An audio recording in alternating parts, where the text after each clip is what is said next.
Quantum computing versus Bitcoin. Who wins? I got quantum computing. It could decrypt anyone's seed code or seed phrase, whatever the fuck you want to do. And from there, it's over. Let me know what y'all think. Quantum computing versus Bitcoin, who wins? This is a video for viewers that want to learn more about what the blockchain is, what Bitcoin is, what quantum is, why it matters, and if you don't know, well, I hope this helps you understand. So this is a video by Baseengine. My name is Elon Hufana. Let's dive in. So with this being said, well, let's first introduce Web 3.0. And Web 3.0 is a peer-to-peer system, and so this means that it's secured based on the data shared between users. Nah, peer to peer mean, hey, look, I got $1, you got a schmeckle. I will pay you $1 for your schmeckle, and let's remove all the fees and middleman in between. That's peer to peer. All right. I don't know what he about to say, but like that's what Web 3.0 is. You're removing everybody who want to be middlemen, and you kind of sitting there and saying, "Hey, man, you got that schmeckle I want, and I got this dollar. What's up?" And it's just you and him talking. That's what Web 3.0 is. Oh, and when it comes to that, even the exchange of it, everything is documented. So that's why it's revolutionary. From that dollar, the schmeckle, everything is transactionally recorded from then on a node or whatever technology. Like, you know what I mean? Like, the semantics is not what I'm trying to get into. The basic breakdown of what Web 3.0, and it's not blockchain. That's why I haven't included it. It's Web 3.0 gives you I guess, the platform to do peer to peer. You know what I'm saying? And so, dApps,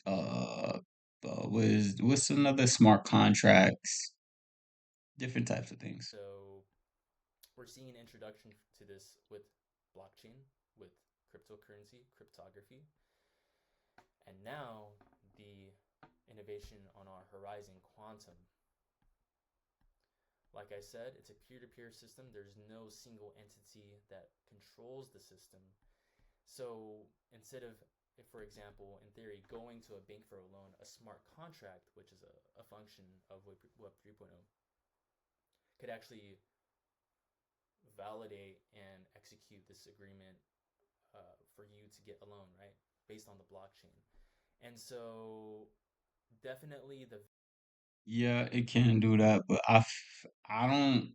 I wondered why the video was short. I thought you would be like some guru. I'm not saying you're not, but I don't know how confident you might be in this space of talking about blockchain. Maybe quantum, but blockchain. So like when it comes to like the key advantages of using blockchain, it's for the middleman to be removed. Let me just go. validate and execute this agreement. Yeah, so even in the example of, all right, let's say you get a flash loan, right? And let's say you get it in Bitcoin, 250K in Bitcoin.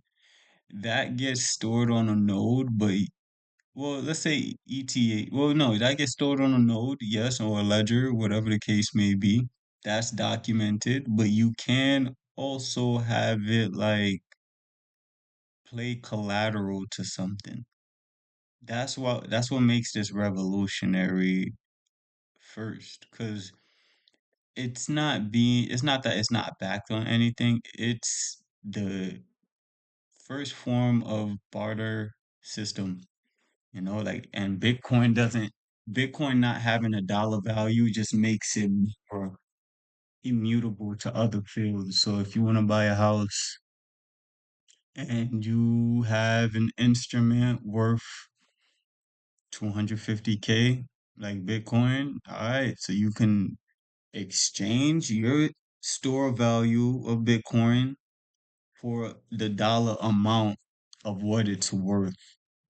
And that right there is like the smart contract, because it's not like you didn't purchase it or purchased it. It's just the documentation of the peer-to-peer transaction that's going on right now. That it's like an autonomous agent or autonomous activity going on, and it's making sure that everything that happens in between that transaction or whatever happened peer to peer is recorded. So if I get $250 flash loan and you tell me, hey, look, man, I'm not going to be able to pay you until next month, the 30th.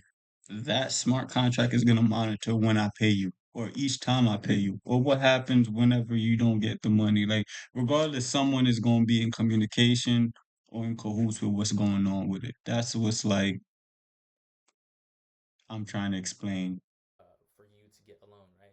Based on the blockchain. because the example he gave is not And in depth. so definitely the value of it is based on the data utility and like how it's shared, how it's accessed, how it's used. No, the value of it is based on the value another person wants to put on it. Like, and it's the first form of bartering. When we went up to a horse back then, oh, we knew how much that motherfucker was worth. You feel me? But the horseman knew how much that motherfucking grain was worth too. So that store of value was then created by what each other person would like consider to be expensive or not. After a while, people probably thought that, hey, look, one person's trash is not another person's treasure. So let's make this barter system 100% better. So they made a dollar and all of that good stuff to give it a currency of value. Everything didn't have to be a barter trade. That's why the money and everything financial is extremely regulated because we're trying to ensure that we still live by those code of ethics that we put in place. We're not trying to barter and trade on them. Used. That's the value of Web 3.0, the blockchain too specifically. And the blockchain is a ledger. It's a record of transactions essentially. Everything is captured and it's validated by everyone on the blockchain. It's chained, right? And so it's all secured by cryptography. And we're going to talk. He didn't even. So a blockchain is shown to everybody on the ledger because everybody that's interconnected in that network knows what's going on. It's like having a digital receipt that everyone could see. Whoa, NFTs. Well, technically NFTs did make a come in, but it's not for the reasons you think. Like them use cases not it, bro. So let me tell you how NFT could work. Let's say you in a fast food niche and stuff, and your business wants to make sure all the logistics is captured. Now, this blockchain that you're researching and food industry has used blockchain is for logistics and different type of operations to maintain and monitor what's going on across all supply chains in the US. You get what I mean? Certain people adopt it. I know the medical field, food field, and I'm not too sure about cars yet, but a lot of different industries are adopting blockchain, but for logistic purposes. Because it's on a ledger, you can capture and monitor everything. So it's not like you have to like call anyone to see what's going on. You can monitor it from your ledger, you can monitor it from your network. Everything is like right in front of you, no middleman involved. So like if you was a fast food person and you got on that ledger, you would purchase an NFT to make sure that your specific business is being represented on that ledger. Your NFT may be some digital form of asset or maybe digital land showing that hey, he is a part of this ledger. He has purchased his NFT. That could be it. It could be a digital receipt that you're a part of that logistic ledger or operation going on and you get benefits from it. You either probably get 10% off being a part of that blockchain ledger with a whole bunch of other people, or for shipments that go in bulk, you might get a different type of price rate as opposed to other people. I don't fucking know. That's whatever the ledger wants to make it be. Oh, that's whatever the utility of the blockchain. You feel me? But in regards to like the role blockchain plays in 3.0, it's just like a UAV. For those who play Black Ops and Call of Duty, it's just a big ass advanced UAV. Like, oh, he's over there, he's over there, he's over there, he's over there. And Web 2.0 is just a regular UAV. Like, you could see it, but sometimes a nigga might have ghost on. You can see it though. But if you have advanced UAV and everyone is shown, even the people who invisible gonna have to come out sometime because we're gonna find you. Everyone's there. Like everything is being accounted for. So it's either you're the like the scapegoat or like the person causing the issue. Talk a little bit how quantum actually sort of disrupts this, but helps it at the same time. And we're learning at the same time on how we can actually harness a lot of this. And so, going back to Bitcoin, well, it's based on the scarcity. There's so much value based on that, and people are pumping it. People have been holding it. People have been trading it. People have been talking about it. And so, where there's attention, money flows. And so that's why people are just talking about it. If you don't really know, well, I hope this helps you understand it a little bit more, and you can look into any of these points I share as well. So with quantum, it's actually based on principles of quantum mechanics, such as entanglement, superposition, and man, just its ability to process large data sets Oh, like in unimaginable ways, pretty much. oh yeah, he not he yo you. I'm great content, bro. Quantum mechanics and quantum physics has to do with the amount of computation it can do, yes, but amount of possibilities that it could curate an answer. That's just really what it means. So like I said it earlier, 8 bits, 4 bits, and motherfuckers was on my ass. Care less. All I know is the range of possibilities increase exponentially once you talk quantum computing. Like you can decrypt shit, you can encrypt shit in a matter of seconds. Like if quantum computing is a thing now, pray for yourself, bro, because I could hack into your Bitcoin wallet. I could hack into your life. I could be you if I wanted to in a matter of seconds. That is what quantum computing is. The range of possibilities. It's just not going to take as long to guess what your password is. Not going to take as long to guess where you're at on the map. It's just not. It's just a possibility that's endless now. That's what he says. Like the possibilities are endless. But that's because we operate on a span of bits, right?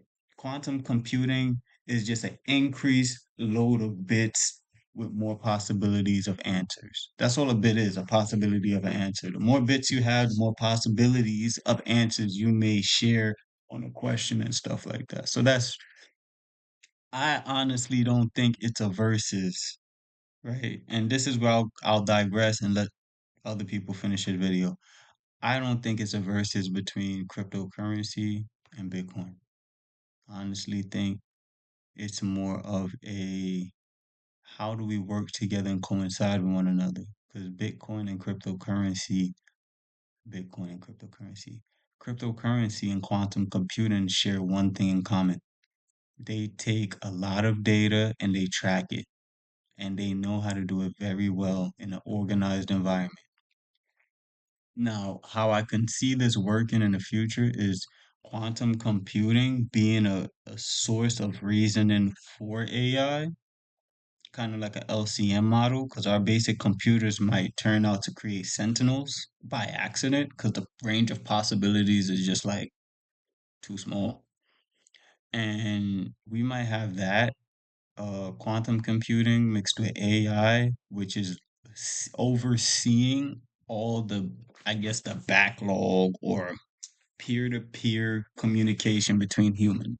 You know what I mean? Kind of like a digital online police that's like alive, like a human police, but only online. And it doesn't really take any form of like action unless it's like digital court or something. But just in terms of like how you can use AI, blockchain, and quantum computing, yeah, but who wins? I honestly don't think neither wins because one or the other needs each other. Quantum computing, I'm gonna tell you why. Quantum computing is too much power. Bitcoin is too much power, and AI is too much power. All share the same problem: energy consumption. The only way we're gonna see any use case for these is combining all of our favorite things and making it into something that we can see for tomorrow. Nonetheless, if you like the content, like, comment, subscribe. Base Engine, I'm gonna subscribe to you because I just want to also be in the developer community. Great content. I wish you did go more in depth though. You ain't do it justice explaining it to people who may not have gotten it.